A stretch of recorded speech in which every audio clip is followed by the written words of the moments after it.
டாஸ்மார்க் சரக்கை கூடுதலா விற்பனை செய்ய இந்த தீபாவளிக்கு அதிகப்படியான கூடுதலா ஒவ்வொரு கடையிலையும் விரிவாக்கம் செஞ்சல இல்லையா? அதை மட்டும் சொல்லுங்க. 3100 கடைக்கு மேல எக்ஸ்ட்ரா டோர் கூடுதலா கதை வச்சு உண்மையே சொல்லுங்க. ஒத்துக்கிறீங்களா இல்ல? மக்களை பற்றி சிந்திக்கிறீங்க நீங்க. என்ன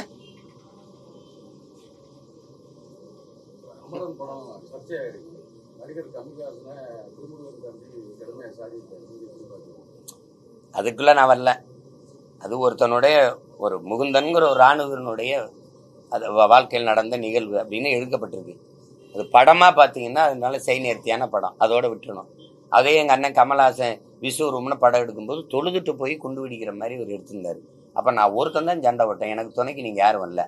அவ்வளவு தடவை இந்த யாசின் மாளிகை கூட்டிட்டு வந்து மாநாடு போட்டேன், என் மேல பெரியதுன்னு. அன்னைக்கு சீமான் செஞ்சது ஆமா, எனக்கு ஆதரவா நீங்க யாரும் குரல் கொடுக்க வரல. சிஐக்கு எதிராக நான் ஒருத்தனா ஒருவரான் பேசிட்டு இருந்தேன். தேசிய துரோக வழக்கு கூட எனக்கு போட்டாங்க, அப்ப எனக்கு யாரும் வரல. இஸ்லாமிய சிறை கைதிகளை விடுதலை செய்யுங்கன்னு நான் ஒருவரா கூட்டம் போட்டு வந்தேன், எனக்கு யாரும் ஆதரவு கொடுக்கல. எனக்காக தான் ஒரு ஆதிநாராயணன் தலைமையில இது ஒரு இதே போட்டார் ஆணையமே. அது போட்டதோட சரி, என்னை ரோட்ல போட்டா அவருக்கு தான் ஓட்ட போட்டீங்க, அவ்வளவு. காஷ்மீரை பிரிச்சது தப்பில்லை, பிரிச்ச விதம்தான் தப்புன்னு பேசினவருக்கு தான் ஓட்ட போட்டீங்க ஐயா ஸ்டாலினுக்கு. ஒருத்தன் தான் கேட்டேன், கொன்னது தப்புல குத்துன விதம் தான் தப்புங்கிறீங்களா அப்படின்னு. இன்னைக்கு வரைக்கும் பிரிச்சது தப்புன்னு சொல்றது நான் தான். அது வேற, இது ஒரு படம். அந்த படத்துல ஒரு ராணுவ வீரனுடைய தியாகம், ஒரு பெண், அது எந்த அளவுக்கு அவங்க அந்த அந்த இருந்தது அப்படின்னு காட்டிது. அதோட விட்டுணும். அது காஷ்மீர் மக்களுக்கு போராடணும்னு சொல்லுங்க, நான் வரேன், என் உயிரை கொடுத்து போராடுறேன், அது வேற. அந்த படத்தை பிடிச்சிக்கிட்டு உடனே அதுதான் அப்படி இஸ்லாமிய மக்களுக்காக நாங்க நிக்கிறேன் இல்லைங்களேன். இந்த சிறை கைதிகளை விடுதலை செய்ய சொல்லுங்களேன். இஸ்லாமிய சிறை கைதிகளை விடுதலை செய்ய எனக்கு வாக்கு தாருங்கள்னு ஐயா ஸ்டாலின் கேட்டாரா இல்லையா? செஞ்சிருக்காரா?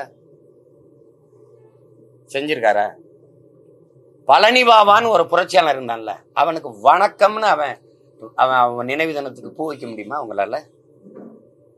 சரி, பூ வைக்கிறது மரபில்லை இஸ்லாத்துல, வணக்கம் அப்படின்னா போடுவில்ல. ஏன் கேளுங்க, ஏன் என்ன கேளுங்க சொல்லுங்க.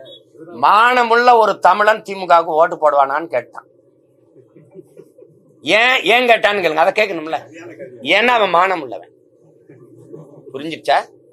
இப்ப நாங்க ஏன் எதிர்த்து போராடுறோம்னா ஒழிக்கணும்டான்னா மானம் உள்ளவன். சாப்பாட்டுல உப்பு இருக்கு, உரப்பு இருக்கு, அதனால வீரம் இருக்கு, எங்க பிறப்புலே வீரம் இருக்கு. எங்க ஆள் சொல்லி கொடுத்துருப்பான், அஞ்சுவதும் அடிமணிவதும் தமிழன் பரம்பரைக்கே கிடையாதுறாங்க. ஒன்னு பயத்தை கைவிடு, இல்ல உன் லட்சியத்தை கைவிடுன்னு. நாங்க லட்சியத்தை விடுறதா இல்ல.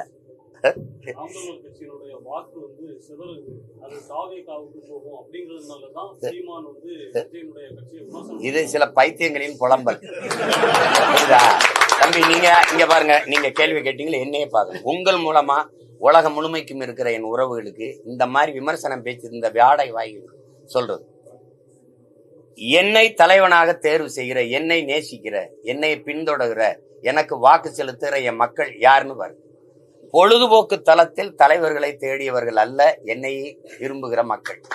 போராட்ட களத்தில் தலைவனை தேடுகிற மக்கள் தான் என்னை பின்தொடர்வார்கள். விளங்கிறதா? காத்தடிக்கிற திசையெல்லாம் பறக்க